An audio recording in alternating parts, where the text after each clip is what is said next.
नमस्कार, मी Pankaj Mahadik. SSM news मध्ये आपलं स्वागत आहे.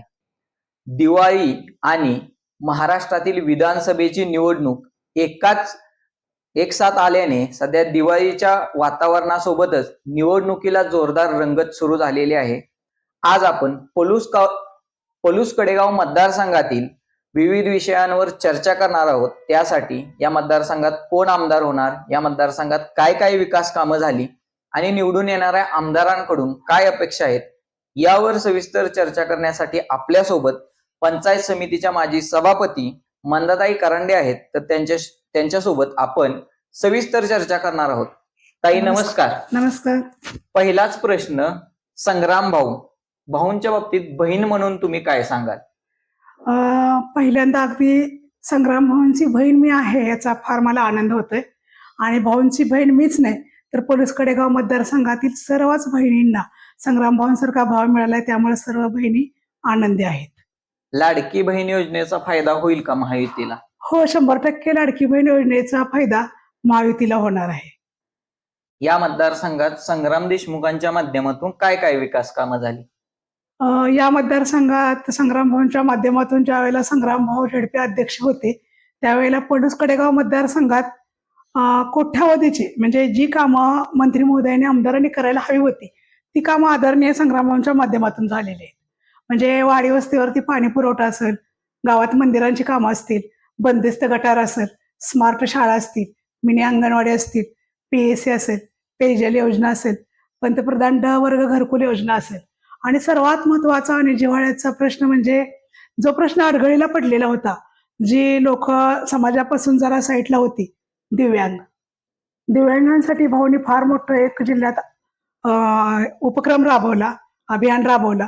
आणि जी लोक समाजापासून बाजूला होती त्यांच्यासाठी लागणारे कुबड्या असतील, हात असतील, पाय असतील, कानातल्या मशीन असतील, चष्मे असतील, आणि सर्वात महत्वाचं म्हणजे दिव्यांगांसाठी संजय गांधी तरी योजना पहिल्यापासून चालू होतीच खरं, पण दिव्यांग अभियान घेतल्यानंतर ज्या लोकांच्याकडे अपंगाची सर्टिफिकेट नव्हती ती भाऊंच्या माध्यमातून मिळाली.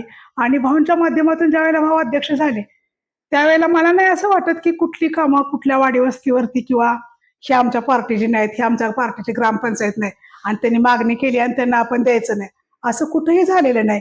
आणि झालं असेल तसं एखादं उदाहरण जर तुम्हाला दिसेल तरी आम्हाला सांगा, कारण असं झालेलंच नाही. त्यामुळे भाऊंच्या माध्यमातून भरपूर विकास झालेला आहे. आणि सर्वात मोठा कडेगाव तालुक्यात पाण्याचा जो प्रश्न होता म्हणजे जलजीवनचा, तो बऱ्याच मोठ्या गावात मोठ्या स्कीमनं तो अगदी कामात ते चालू आहेत. काम कोण करतं ह्यापेक्षा महत्वाचं भाऊ अध्यक्ष असताना पाठपुरावा करून त्या योजना मंजूर करून आणलेल्या आहेत. तुमच्या कार्यकाळात कोणत्या कोणत्या योजना आल्या आणि कामं झाली? मी ज्या वेळेला सभापती होते, कारण मी ज्या वेळेला सभापती झाले त्यावेळेला पण मला खूप आनंद झाला, कारण मी सभापती असताना झेडपी अध्यक्ष आदरणीय संग्राम भाऊ होते. आणि संग्राम भाऊंच्या अध्यक्षतेखाली सांगली जिल्ह्यातील 10 पंचायत समिती होत्या आणि त्या 10 पंचायत समितीमध्ये आपल्या कडेगावची पंचायत समिती, त्याला मी सभापती होते. मग मला कुठल्याही गावात कुठल्याही वाडी वस्तीवर काम करताना किंवा लोकांचे वैयक्तिक लाभाचे जे प्रश्न होते तो फंड आणताना आम्हाला काही अवघड जात नव्हता, कारण भाऊ अध्यक्ष होते. त्यामुळे भाऊंना एखाद्या बहिणीनं कुठली पण मागणी केली की ती 100% होत होती. आणि प्रामुख्यानं कडेगाव तालुक्यातल्या सभापती असल्यामुळे भाऊ प्रामुख्याने लक्ष देतच होते. त्यामुळं MRAG असं मधून तरी भरपूर कामं झाली आपल्या तालुक्यामध्ये. घरकुलं झाली, शेततळे झाली, बंदिस्त मुक्त गोठे झाले, आपले बंदिस्त गटार झाली, शौचालयाचे प्रश्न मार्गी लागले. पुन्हा MRAGs मधून रोपवाटिका असतील, बिहारी पॅटर्न असेल, विहिरी असतील, असे म्हणजे ज्या ज्या योजना निघाल्या, पशुसंवर्धनची योजना असेल, परत शेळी पालनची असेल, परत संजय गांधीचं तरी आम्ही मेळाव्या घेऊन त्या भगिनींना पेन्सिल चालू करायची कामं केली, कारण त्या कमिटीला पण आदरणीय संग्राम भाऊ अध्यक्ष होते. त्यामुळे ती पण अशी बऱ्याचपैकी आमची कामं मार्गी लागली. अगदी जास्त तर भाऊ अध्यक्ष होते, मी सभापती होते, त्यावेळेला कडेगाव तालुक्यामध्ये पंतप्रधान घरकुल योजनेचा ड वर्ग सर्वे झाला. त्या ड वर्ग सर्वेमध्ये 13,500 घरांना मंजुरी झालेली होती. त्यामधले जवळजवळ भाऊ अध्यक्ष असताना 9,500 ते 10,000 पर्यंत घरांची कामं पूर्ण झालेली होती. भाजप महायुती सरकार सत्तेत का पाहिजे तुम्हाला पुन्हा? त्यांची महिलांसाठी काय कामं सांगू शकाल? खरं तर न भूतो न भविष्यतो असं योजना महायुतीच्या सरकारनं महिलांसाठी, आमच्या लेकरांसाठी केलेल्या आहेत खरं तर. महायुतीच्या सरकारने आमच्या भगिनींचा फार विचार केला. तुम्ही म्हणाल काय विचार केला? तर पहिल्यांदा लाडकी बहीण हे सर्व घरात तळागाळात पोचलेली योजना आहे. त्याबरोबर पीएम किसान जर शेतकऱ्याला राज्य सरकार केंद्र सरकारचे जे आता पैसे मिळायला लागलेले आहेत. महिलांसाठी एसटी पास, एसटीची सोय आमची केली. शिवाय वयश्री योजना आमची केली. बळीराजा कृषी सिंचन योजना किंवा बळीराजाचं वीज बिल माफ ते एक आमचं झालं. उज्ज्वल गॅस झाला आम्हाला. आनंदाचा सिधा झाला. पंतप्रधान मातृत्व वंदन योजना गरोदर मातांना ते आम्हाला मिळालं. म्हणजे आणि मुलींना उच्च शिक्षित, कारण परिस्थितीनुसार काय मुली शिकवल्या जात नव्हत्या, त्याची सुद्धा शासनानं काळजी घेतली महायुतीच्या सरकारनं, आणि त्या मुली पण शिक्षणापासून वंचित राहणार नाहीत यासाठी उच्च शिक्षित योजना महिलांना मुलींना आमच्या उपलब्ध करून दिली. या मतदारसंघात जे आमदार निवडून येतील त्यांच्याकडून महिला सक्षमीकरणासाठी तुमच्या काय अपेक्षा असतील किंवा महिलांच्या हाताला रोजगार मिळावा यासाठी काय केलं पाहिजे त्या आमदारांनी? कारण आतापर्यंत जर बघितलं, आतापर्यंत जे आमदार आले केवळ घोषणा झाल्या की महिलांसाठी स्वयंरोजगार उपलब्ध होईल, महिलांसाठी गारमेंट्स उपलब्ध होतील, महिलांसाठी लघु उद्योग होतील. तर मला वाटतं असं कुठेही पलूस कडेगाव मतदारसंघात आमच्या महिलाचं एकही युनिट आम्हाला काय कुठं बघायला मिळालेलं नाही, आणि एकही युनिट महिलांचं नाहीच आहे. तर आता येणारे आमदार म्हणजे आदरणीय संग्रामसिंह देशमुखच आमच्या माता भगिनींनी चंग बांधलाय. कारण आता आपल्याला महायुतीच्या सरकारनं एवढ्या काही योजना दिल्यात की एक घर आमचं वंचित नाही. तुम्ही म्हणाल कसं काय, सगळ्यांनाच आहे का? तर अगदी खरोखर मी सांगेन की एक घर आड घर घ्यायचं म्हटलं तरी नाही, सरसकट घरात नाही. पीएम किसान सारख्या तर योजना पोचलेल्याच आहेत आपल्या.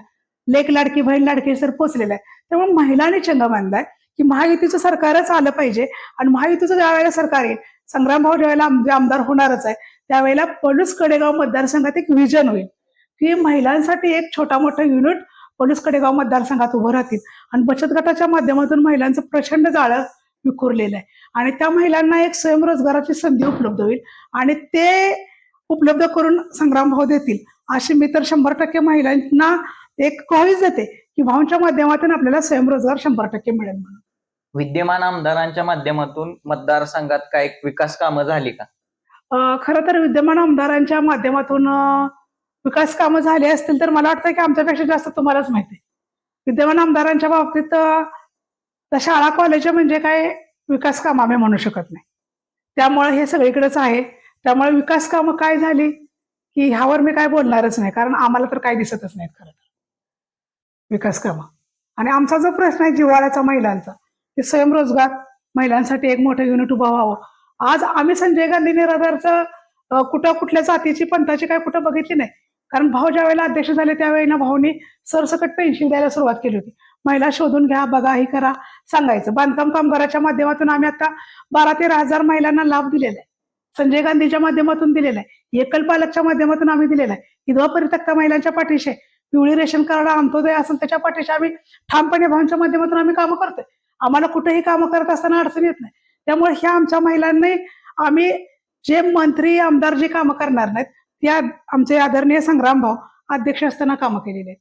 जी कामं मंत्र्यांनी करायला पाहिजे होती, जो विकास मंत्र्यांनी करायला पाहिजे होता, तो विकास भाऊने केलेला आहे. लाडकी बहीण योजना निवडणुकीनंतर बंद होईल असा आरोप विरोधक करतायत.